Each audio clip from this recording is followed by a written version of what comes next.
you like that? Okay. I wanted to have like a fun little... No, you know what? You did something, but it wasn't heard. It wasn't heard. Because we were on mute. Remember that scene in the Charlie Chaplin show when he did like the dancing mashed potatoes or the buns?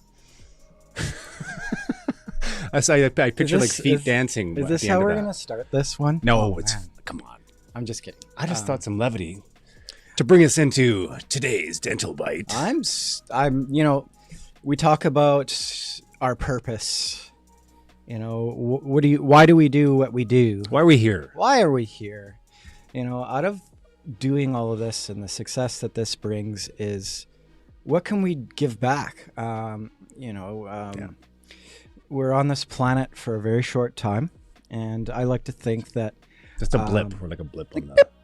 It's like you're gone. Like a little like a divot in the record. Yeah. One little note. Just like that's it. So if your little can like actually leave this place better than when you came in here, make a difference. Cleaned up after your mess. You actually cleaned up other people's mess as well. That's right. So part of Dentists on Demand is let's see what we can do. Let's use our resources. Let's use our platform for the purposes of good. We're using it as a weapon of good. Yeah. And a couple of guys that are born here on the West Coast, obviously our hearts are in the environment. Definitely. We care about the environment. We care so much about what's going on with our oceans and our waterways. Mm-hmm. This guest we have on she's what they're doing is so near and dear to our heart. We care a ton about what's going on. So I think that let's talk about the environment today. Let's do it. And goodness, when we launched our project, and we'll get into the Seabins here in a moment. But goodness, she was front and center with the media and everything, explaining the project. She's super knowledgeable about what's happening in our local waters, and she's super passionate about what she does. We can't deny that we have a major plastic pollution problem in our waterways. Yes. So let's bring on the professional. Absolutely. We've butchered butchered the intro. We butchered it. Bitty. And there she is. She's with us. Sadie. Hi, Sadie. How are you, Sadie? Hi, I'm doing great. Thanks so much for having me. Why haven't we had you on? You should be a regular guest. We need an update. Oh, amazing! I'm so down. Okay, done. Yeah, so sure. Maybe once a month we have an update from Sadie. A Sadie update. Seabin Sadie special. Yeah. Sadie, it's so great to have you on today. We've been this initiative for us. We've obviously invested in the Seabin initiative. We're passionate about cleaning up the waters around Vancouver. Obviously doing what we can to have a positive impact on the environment, slowing down climate change, whatever we got to do.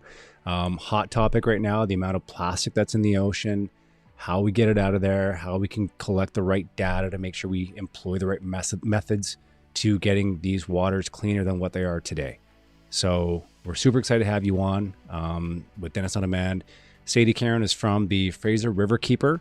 And I'm just going to take it right off your website. You guys are dedicated to the protection, conservation, and improvement of the water quality and fish habitat of the Fraser River and its watershed. Did I get it right? Absolutely. Yeah. So could you tell us, let's start from the beginning. What is Fraser Riverkeeper? And then we can move into a little bit about the Vancouver Plastic Cleanup Coalition and the Seabin Project. Absolutely. So the Fraser Riverkeeper, we're actually part of a national charity as well as being a local Vancouver charity called Swim, Drink, Fish. And so that's sort of stealing or borrowing from the Fisheries Act and using kind of law, which designates that waters can be protected if they're designated swimmable, drinkable, or fishable. Now, our waters are really important to us in Vancouver. A lot of us, like me included, love swimming in the waterways. Of course, yeah. We want to have safe and clean drinking water, and we want all of the wildlife to be thriving. And plastic pollution definitely threatens all three of those. So it's a really important cause that we're so happy to partner with you guys on. Yeah, it's really cool. It's it's a little bit of a flex to say, we're doing this cool thing. Yeah, and so So this thing that we're doing right now, so we've put 3 Seabins in the water. Obviously, Dennis on Demand is as a partner with you guys. We're thrilled to help you by contributing the Seabins to the project and helping collect that data that is needed. But let's take a few steps back. So this actually started with the Great Lakes originally. Yeah, so we're really lucky to, have started with the help of the Great Lakes Plastic Cleanup, with Pollution Probe, and with the University of Toronto. They have the U of T trash team. So they have been collecting data from trash trapping devices like Seabins for many years, and they have all these wonderful protocols and techniques for characterizing waste, for doing basically these devices are running 24/7. Filtering any sort of floatable debris, which includes, like macroplastics, microplastics, contaminated organic waste that you can see like tons of little styrofoam bits on them. We're collecting lots of cigarette butts, all sorts of things that, shouldn't belong in our waterways and that are contaminating them. And, they've been doing that for many years in the Great Lakes. And so we were really excited to sort of join the Great Lakes Plastic Cleanup, but also bring it out here and launch the Vancouver Plastic Cleanup. Totally. Right. It was really cool coming out that morning and being a part of the water. Is it characterization? Is that what exactly? We yeah, call we call it our waste characterization. Yeah. There we go. Yes. And to see like things like syringes, and what really shocked me was how saturated the water was, and the debris in that bin. All the little plastic pellets. And now, from what I understand, these pellets are used you melt the pellets down to make, products that require plastic molding, etc. But apparently there's some factories along the Fraser River where they're manufacturing these plastic pieces.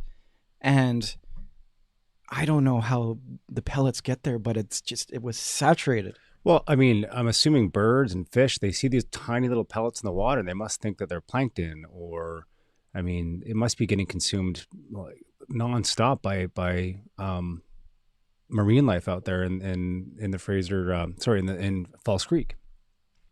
Yeah, absolutely. I mean, it's crazy to think of the journey of these, we call them nurdles. Yeah, these plastic pellets used in manufacturing. Right. Nurdles, yeah. And yeah, you think of the pathway, like how the heck does that end up from the Fraser River going up north and then being like, oh, let's go into False Creek, and then we find so many of them. It's really shocking. And yeah, they're nice and bite-sized for fish and for birds, but of course they're full of contaminants, which we're basically just starting to learn about the effects of, but which aren't looking very promising. And so entering the food chain, it could definitely be harmful as, we go up the food chain, and, the contamination sort of increases.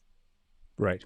And then, so I'm not sure how in touch you are still with the Great Lakes folks, but have they done it for a couple of years? They have some good data on the type of pollution that is in the Great Lakes. Have they moved to sort of a next level? Like, what's sort of the next steps for them or us here locally? Yeah. So, well, they're definitely a few steps ahead. They have launched not only the Great Lakes Plastic Cleanup, but the International Trash Trap Network. So there's really data being collected across the world and sharing about the success of devices like Seabins. There's also some other ones called Lida traps, which are the ones that are installed in like drains. So that could be something very smart to have near nurdle or plastic manufacturing plants, because then it'll actually sort of trap those nurdles before they enter the waterways, which would be great. Okay.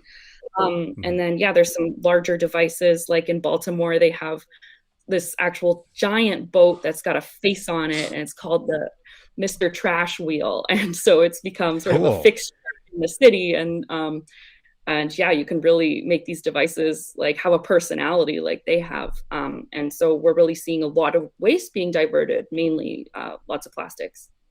For sure. Yeah. And there must be like when you compare the Great Lakes to here we are on the Pacific Ocean. So it must be a bit of a paradigm shift in terms of the sizes of bodies of water that you're dealing with.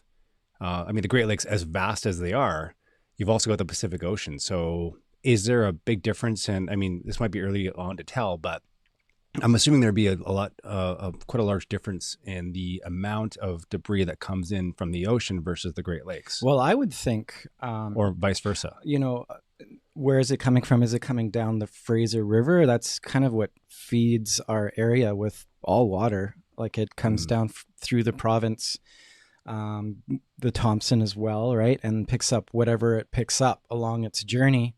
Are the currents from the ocean bringing things in, or is it us? Like that would be, after having these bins in the water and seeing, doing all these waste characterizations, saying, aha, well, it must be coming from somewhere else and it's not us. Have you seen anything like that? Could you talk to that? I mean, yeah, there's definitely, I think, a big difference between what we're collecting and what the Great Lakes have been collecting. I think a lot of the organic material is probably the thing that's the most different. So, last week, I think somebody must have cleaned off a boat or something because we collected a ton of mussel shells. So is that right? Because it's called right in the marina, it makes sense that that's something that we collect. But we also have a lot of that sort of living life growing on the surface of the seabin. So it does need a lot of maintenance living in an ocean environment where there's a lot of living things, just around there. Passing through, yeah. And yeah, we're collecting a lot of, seaweed and wood that you can just see is embedded with those microplastics. So we've got the same method that they've developed in the Great Lakes, but I think it's really helpful for us because we have so much of this organic waste that's embedded that we have to rinse it off a few times. We have these homemade sieves that we have that you probably remember from doing the in-person waste characterization to actually get those microplastics off of that organic waste so that we can compost it, divert it from the landfills, prevent methane, from having organics in a landfill. So it's really doing a lot. And we're definitely seeing a lot of things that, even though these are installed in False Creek, we've got some things that don't seem to be originating from False Creek. There's some interesting flows to the ocean that there's definitely some room to study, especially, the nurdles were the most evident because they're so small and there's so many of them and they're floatable, they're right on the surface of the water and they can be quite harmful. So what do we... They call them, in some places in the Fraser River, they call it even a solidified oil spill. Oh wow. Well, it isn't in sense, right? It's a petroleum product. Plastic is petroleum, no? Yeah. Wow, exactly. Yeah. I was going to say something really awesome, but... Do you have a question? Sorry. Started down the question. Yeah, no, sorry. So where do we take the information after we find out what's going on? I imagine it's not one spot. There's probably not one body that takes in this information, then distributes it out to the right people. Is it the government? Who would actually then take the information and then do something about it, police it, enforce different measures to stop, what's happening? Who does that? Well, there is actually one source that we send all of our data to, and that's that U of T trash team. They're helping to manage that international trash cap network. So they do manage a lot of international data, including our own. However, we're also in a good position to be able then to advocate based on what we find. So we're able to then go to the government with all of our results and say, these are our findings, these are our recommendations, and here are the things that we can fix. And, then the governments can really help us out and find, the sources of things like nurdle contaminants so that then we can prevent that and those solutions. Yeah, all this data that you're collecting is powerful information to say, hey, okay, federal government, it's time to step up. This is obviously an issue that we can't ignore anymore. Here's all the data that we've collected over the last 5-10 years. And here's the action plan that we propose that we're going to need funding for to make sure that we can actually have a positive impact on cleaning the waters in this country. Absolutely. Correct? Yeah. Okay. Great segue into the next piece. I want to... Segue. Segue. Isn't that like a little car thing too? It's fun. I rode a Segway through the wilderness once. Yeah. It was frightening. Yeah. Yeah. It was fun. Where? In Wanawak, Minnesota. Yeah. So, little sidebar for you. Minnesota.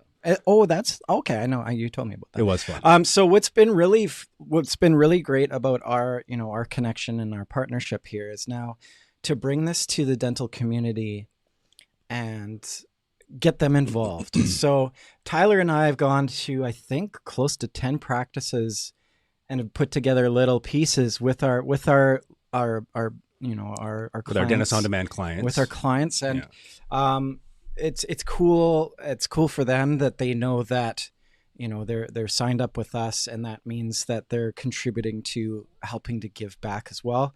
We pool, our proceeds, at 10% of our proceeds back into charitable initiatives, campaigns.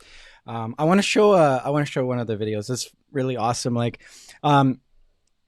and Dr. Vora is amazing.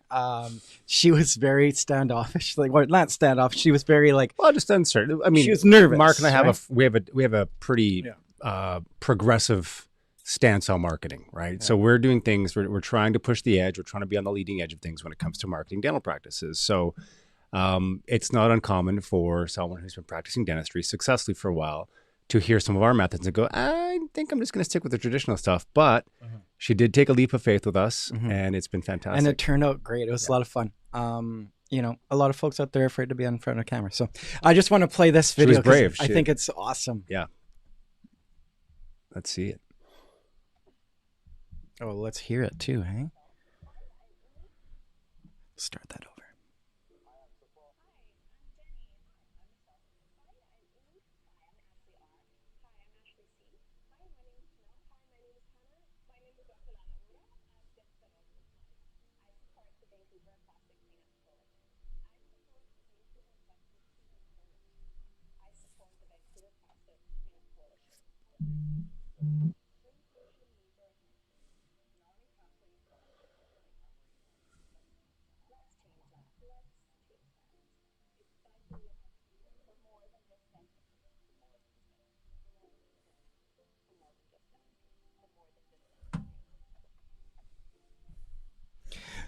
That was fun. There was, I think there was 50 people in the practice. We tried to get them all involved. She's got a wonderful practice.